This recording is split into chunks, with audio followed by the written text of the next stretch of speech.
Hey, what's up, Super Dads? So we'll talk a little bit about motivation today, as I continue to get messages from people who say that their real struggle is with motivation.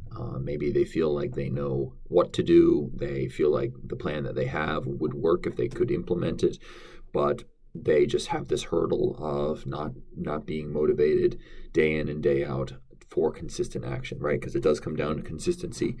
You're not gonna get healthy from eating one salad. You're not gonna get fat from eating one donut, right? It really comes down to consistent action over time. We are what we repeatedly do, as Aristotle said.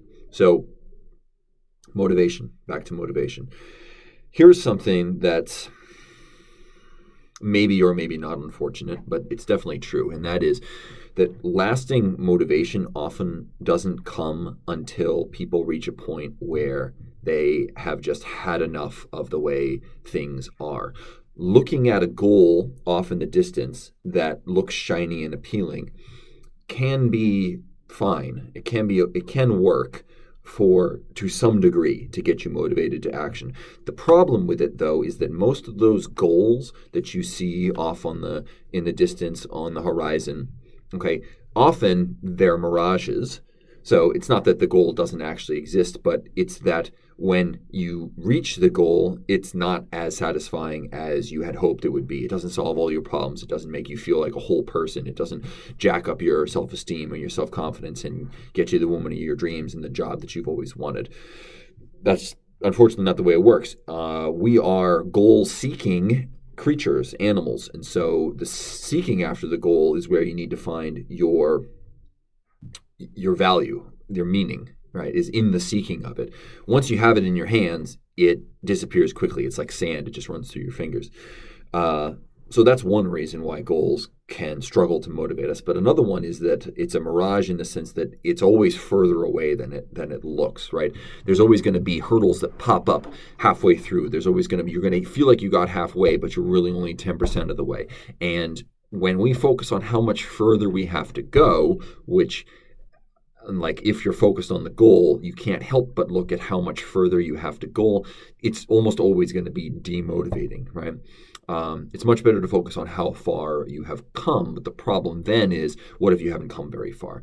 Well, this is one reason why goals aren't always as motivating and generally not as motivating as something that you have had enough of, something that you have decided you cannot put up with anymore. It's not even really a decision. It's more like something snaps and you just can't take some state of affairs anymore. You're just done with it.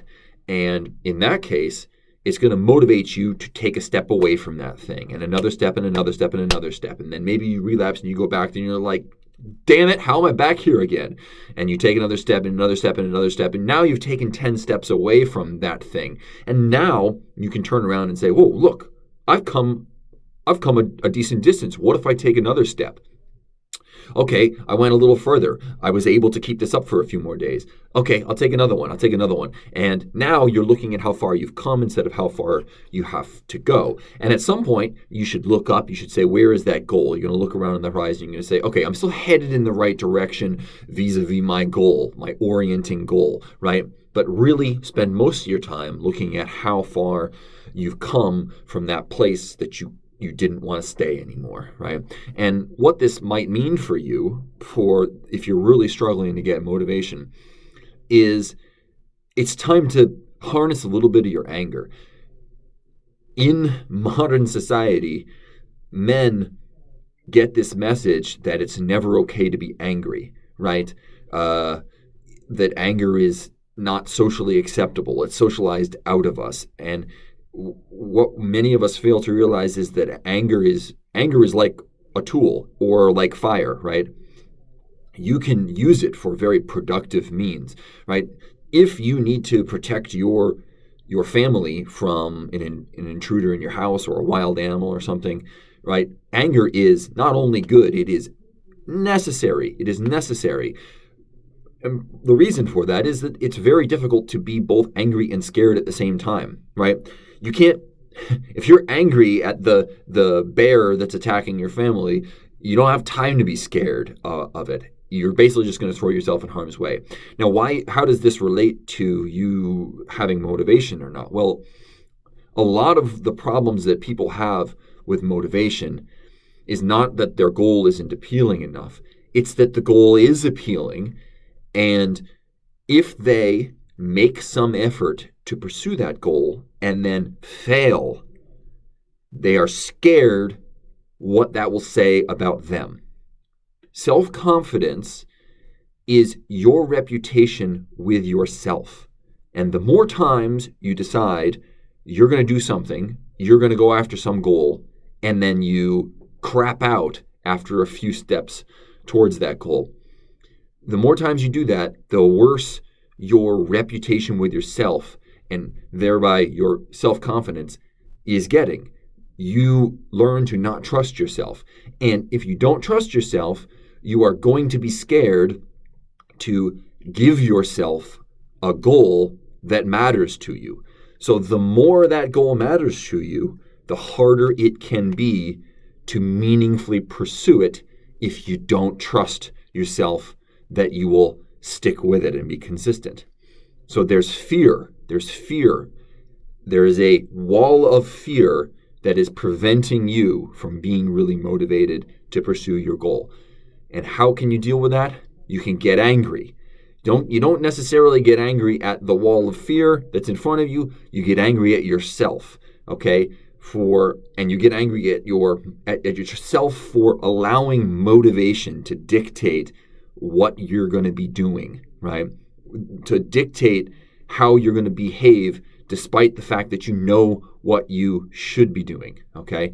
So yes, it's not a great idea to get angry at yourself all the time, to be consistently angry at yourself. We're not looking for self-loathing here.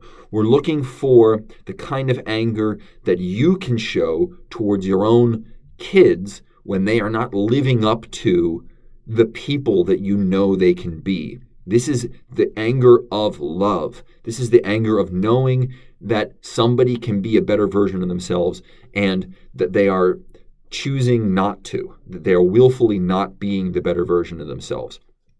If that's you, you have the right to get pissed off at yourself, okay? And use that anger, use that edge, okay, to get you off the couch and, get into the game and do something.